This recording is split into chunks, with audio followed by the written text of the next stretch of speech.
Markapuram MLA Narayana Reddy YCP శ్రేణులపై తీవ్ర ఆగ్రహం వ్యక్తం చేశారు. కొడవలితో నరుకుతాం, అది చేస్తాం, ఇది చేస్తామంటే ఊరుకోమని ప్రజలను భయభ్రాంతులకు గురిచేసి ఓట్లు వేయించుకోవాలని చూస్తున్నారని ప్రశ్నించారు. మంగళవారం రాత్రి పట్నంలో జరిగిన సమావేశంలో ఆయన వ్యాఖ్యలు చేశారు. వైసీపీ నాయకుల తీరుపై ఆయన అసహనం వ్యక్తం చేశారు. కొడవలు పెట్టి బలిస్తారు అంటే ఎవరిని నరుకుతారు? ఎవరున్నారు మీతో నరికించుకోవడానికి సిద్ధంగా? అంటే మీరు నరికించుకోవడానికి మేమేమైనా చేతులుగా గాజులు వేసుకుంటున్నామా? అంటే మీరు మనుషులు ప్రజల్ని భయభ్రాంతులకు గురి చేసి ఓట్లు వేయించుకుందాం అనుకుంటున్నారా? ఏంటి మీ నైజం అనేది అర్థం కావట్లేదు ఈ రోజు కూడా. పాపం మార్కాపురం మెడికల్ కాలేజీ ఆగిపోయింది. మేము అంత పొడిచినాం ఇంత పొడిచినాం మనం తీరా చూస్తే 18% కట్టాల. ఈ రోజు ఆ ప్రాజెక్టు ఆ మెడికల్ కాలేజ్ పూర్తి చేయించాలని నేను తిరుగుతా ఉన్నా. టెండర్లు వేస్తే నరుకుతామంటాం. ఏం చేయాలో అర్థం కావట్లేదు. వాళ్ళు చేస్తారు.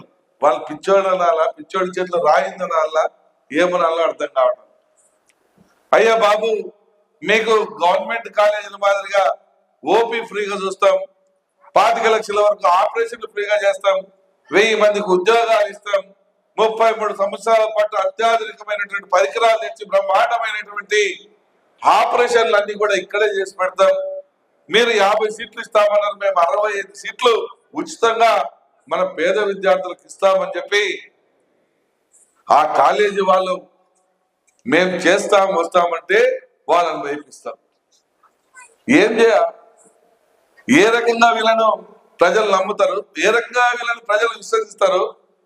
వీళ్ళు అభివృద్ధి కారకులా లేదంటే మార్కాపురం నాశన కారకులా అనేది కూడా మనం కూడా గమనించాలి.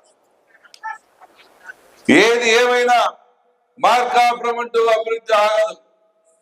ఈ యొక్క ప్రాణం మీరందరూ పెట్టినటువంటి భిక్ష. మీ వల్ల, మీ ఆశీస్సుల వల్ల నాకు 2వ జన్మ వచ్చింది. ఈ జన్మను సార్థకం చేసుకోవడమే నాకున్నటువంటి ఏకైక లక్ష్యం. ఆ లక్ష్యంతోనే ఈరోజు ఒక్కొక్కటిగా పనిచేసుకుంటూ వస్తా ఉన్నా. ఈరోజు మీ అందరి దయతో మేమందరం కలిసి జిల్లా సాధించాం. మీ అందరి దయతో మేమందరం కలిసి రేపు వెలుగొండను సాధిస్తాం. మీ అందరి దయతో రేపు మన ప్రాంతానికి మంచి కంపెనీలు తీసుకొని వస్తాం. మీ అందరి దయతో మేమందరం కలిసి రేపు మన యువతకు ఉపాధి చూపిస్తాం.